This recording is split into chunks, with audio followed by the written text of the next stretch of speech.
The report to the 20th CPC National Congress reaches important conclusions and lays out the plan for deepening the rule of law in China.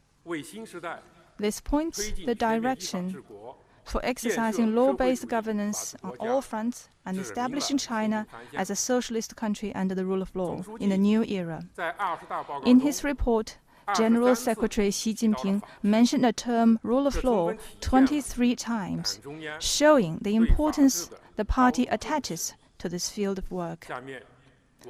Now please allow me to share some information in 3 aspects.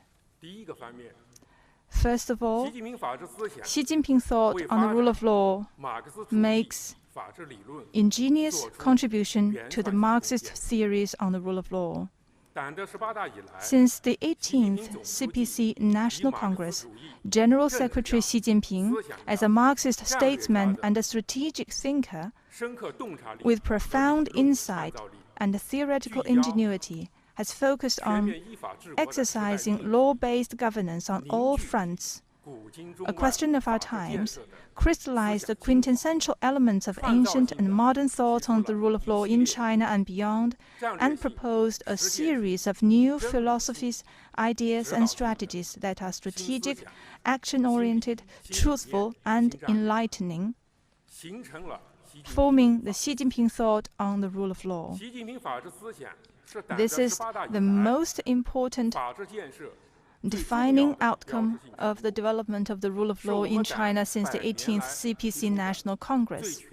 It is the most comprehensive, systematic, and scientific system of thoughts on the rule of law proposed by the party in its 100-year history, and the most original theory on the rule of law in Marxism of contemporary China and the 21st century. It is of great significance for developing socialist rule of law with Chinese characteristics.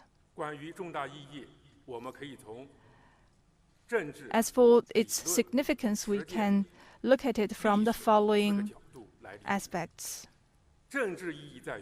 Politically, Xi Jinping Thought on the rule of law provides scientific guidance for advancing law-based governance on all fronts in a deep-going way in a new era.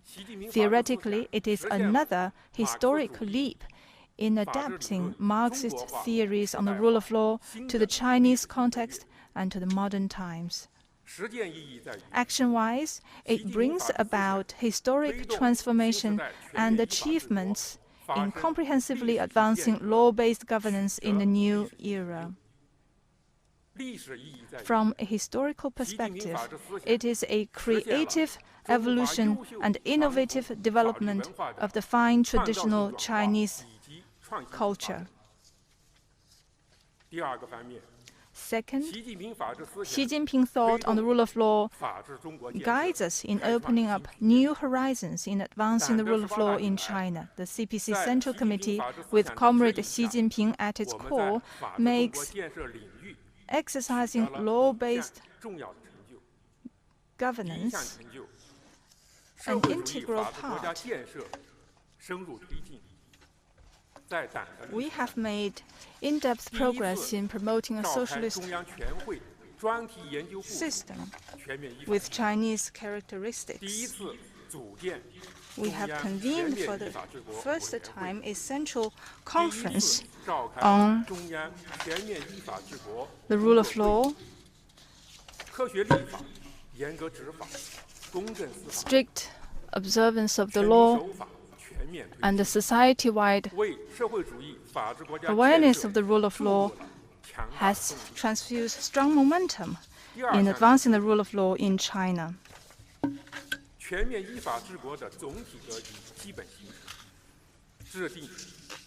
Second, we are promoting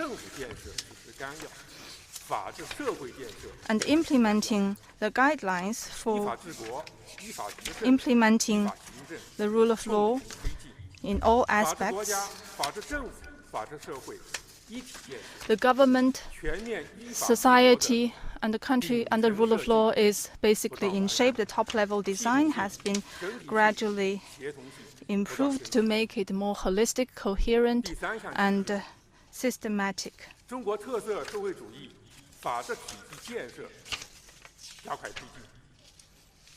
The rule of law system with Chinese characteristics is being built with more progress. A well-developed legal system, rigorous implementation system, and strong oversight system is in place. We have also improved the intra-party legal system. By the end of September 2022, we have put in place 293 pieces of laws, 598 administrative rules, 13,000 localized regulations. In the past 10 years, we promulgated and amended 159 pieces of central inter-party regulations.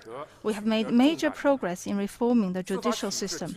The judicial system and mechanisms underwent historic transformation, systematic reshaping, and overall restructuring. 85% of human resources in judicial organs are directly handling cases, increasing the per capita number of cases handled by 20%. The number of closed cases rose 18%. In 98% of the cases, the sentences given in the first and second instance of judgment were served and not appealed.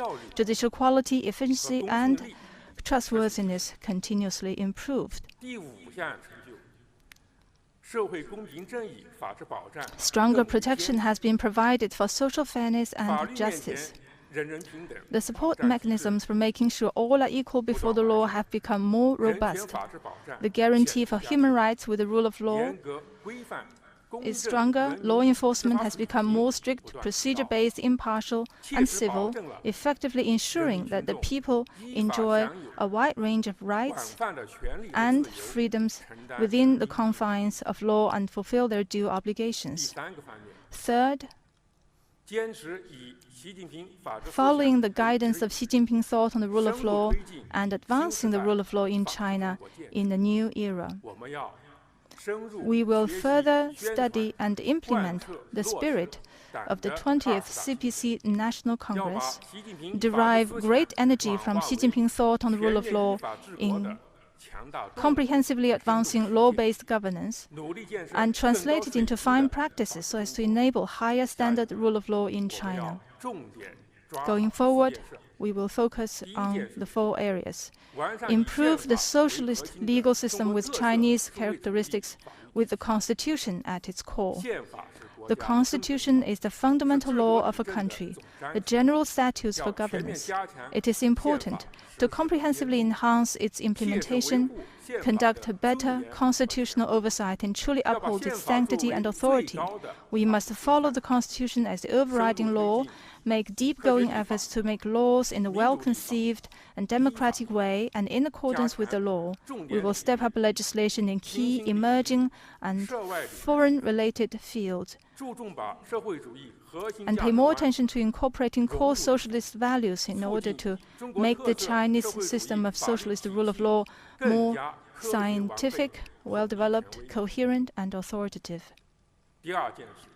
Second, make solid progress in promoting law-based government administration. Building a law-based government is a key task, a major part of comprehensively advancing law-based governance. We will advance structural reform in administrative law enforcement, refine the system for the administrative decision-making, roll out a large-scale the list of government powers and responsibilities, and the mechanism for setting the standards for administrative discretion, and enhance oversight mechanisms and oversight capacity. We will set rules and limits for administrative powers with the rule of law and speed up our efforts to build a government administration system which has clearly defined responsibilities and exercise its powers in accordance with the law. Third, ensure strict and impartial administration of justice. Fairness and justice is the soul and life of the administration of law. We will continuously deepen comprehensive and integrated reform of the judicial system, better assign judicial powers, and expedite the efforts to build this new system for the discharge of judicial powers that is scientific, reasonable, standard-based, orderly, and matches powers with responsibilities. We will develop a system that enables the investigative, prosecutorial, judicial, and enforcing organs to coordinate with and check against one another. Procuratorial organs will step up legal oversight in the new era. All links and procedures of judicial activities will be subject to effective oversight, so that the people will see fairness and justice in action in every legal case. Fourth, step up efforts to establish the rule of law throughout society. Only when the entire people believe in and follow strictly the rule of law can the country and society truly operate on the tracks of the rule of law. We will improve the modern public legal service system, implement the 8th five-year plan for legal literacy education, and champion the spirit of socialist rule of law. Leading officials will play an exemplary role and work hard to make respecting, learning about, observing and applying law a common pursuit and voluntary choice of the whole population, so as to enhance the rule of law in the governance of society. This is my opening remark. Thank you.